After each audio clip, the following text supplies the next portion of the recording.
Minor బాలికపై అత్యాచారం చేసిన నిందితునికి నెల రోజుల్లో బెయిల్ రావడంపై బాధితురాలి తల్లి ఆవేదన వ్యక్తం చేసింది. అంబేద్కర్ కోనసీమ జిల్లా పోలవరంలో అంబేద్కర్ విగ్రహానికి నివాళులర్పించి తమకు న్యాయం చేయాలని డిమాండ్ చేశారు. తమ కుమార్తెకు జరిగిన అన్యాయం మరెవరికి జరగకూడదని స్కూల్కు వెళ్లే బాలికపై అత్యాచారం చేసిన నిందితుడు బయటకు వచ్చి తమ ముందే తిరగడం బాధగా ఉందన్నారు.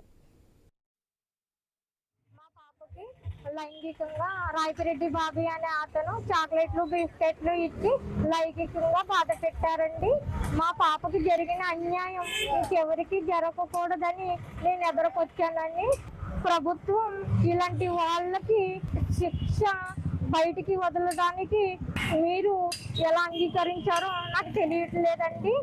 మా పాపకి జరిగిన అన్యాయం ఎవరికి జరగకూడదని నేను ముందుకొచ్చానండి.